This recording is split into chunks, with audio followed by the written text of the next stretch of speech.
តាំងវត្តអារាមមួយកន្លែងនេះនៅខាងខេត្តបាត់ដំបងជាកន្លែងសម្រាប់មនុស្សផងជាទីតាំងវត្តអារាមផងជាមន្ទីរពេទ្យផងធ្វើឲ្យយើងសម្លឹងឃើញហើយមានអារម្មណ៍ថាអណោយអធមមែនទែនបងប្អូនសុទ្ធតែឆ្អឹងលលាក្បាលមនុស្សសល់តាំងពីសម័យខ្មែរក្រហមហើយវត្តមួយកន្លែងនេះមានឈ្មោះថាវត្តសម្ដេចស្ថិតនៅក្នុងភូមិសម្ដេចឃុំតាពុនស្រុកសង្កែខេត្តបាត់ដំបងយើងនេះឯងបងប្អូនក៏ទៅស្រុកខ្មែរយើងមិនថានៅតំបន់ណាទេសុទ្ធតែមានឆ្អឹងលលាក្បាលបែបនេះដែលស្លាប់តាំងពីចំនួនបល័យពូជសាសពលពតមកបងប្អូនហើយវាពិតជាអណោយអធមមែនទែនដែលឆ្អាបឈាមចំនួនផ្ទៃក្នុងគ្នាឯងមិនទាន់ចប់ផងក៏បន្តធំក្លិនឈាមឈ្លានពានបន្តទៀតបងប្អូនវាពិតជាគួរឲ្យឈឺចាប់មែនទែនត្រង់ចំណុចនេះដែលយើងមិនដែលសប្បាយបាន100ឆ្នាំពេញដូចគេទេហើយយើងក៏លេចមកមើលកន្លែងតម្កល់ឆ្អឹងក៏ដូចជាតម្កល់ធាតុរបស់បងប្អូនយើងដែលបានស្លាប់តាំងពីចំនួនខ្មែរក្រហមបងប្អូនគឺគេដាក់តម្កល់ជាកញ្ចក់របៀបហ្នឹងដើម្បីឲ្យកូនចៅចំនួនក្រោយបានឃើញដូចជាបានគោរពបូជានិងរំលឹកនឹកគុណដល់បុព្វបុរសដូនតាខ្មែរយើងកាលពីចំនួននោះអញ្ចឹងណាបងប្អូនសម្រាប់ទីតាំងវត្តសម្ដេចនេះបើតាមតែខ្ញុំសួរព្រះសង្ឃនៅទីនោះលោកថាកន្លែងហ្នឹងកាលពីចំនួនហ្នឹងគឺគេធ្លាប់យកទៅធ្វើជាកន្លែងស្លាប់មនុស្សផងក៏ដូចជាធ្វើមន្ទីរពេទ្យផងប៉ុន្តែ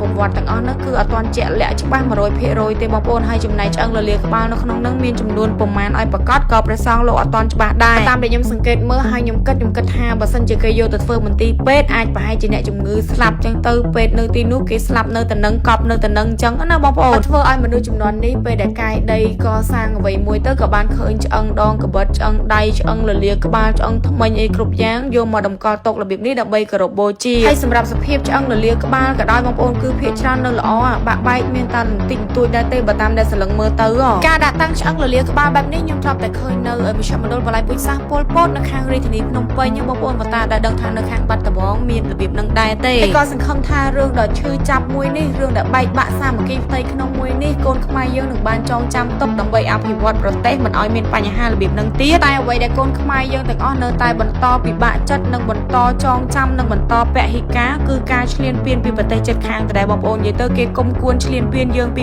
1000ឆ្នាំមុនមិនដល់ពេលនេះគេនៅតែចង់ឈ្លានពានយើងដដែលដូនតាជំនាន់មុនលោកបានស្លាប់អស់ហើយប៉ុន្តែអ្វីដែលនៅចងចាំគឺដួងព្រលឹងរបស់លោកចាំមើលកូនខ្មែរយើងថាតើកូនខ្មែរយើងរក្សាទឹកដីបានយ៉ាងរបៀបម៉េចក៏លេចទៅមើលបរិវេណជុំវិញវត្តសម្ដេចវិញបងប្អូនគឺសម្បូរទៅដោយមុងចិនឬក៏កន្លែងកប់សាកសពជាលក្ខណៈសាសនាកាតូលិកបងប្អូននៅក្នុងវត្តអារាមក្រៅពីមានព្រះវិហារក៏មានជាសាលាឆាន់នេះដែរបងប្អូនសាលាឆាន់នេះផ្ទាល់គឺព្រះសង្ឃបានប្រាប់ខ្ញុំថាជាកន្លែងមន្ទីរពេទ្យដោយផ្ទាល់តែម្ដងបងប្អូនដែលចូលចិត្តវីដេអូនេះខ្ញុំជួបគ្នានៅវីដេអូក្រោយបាយ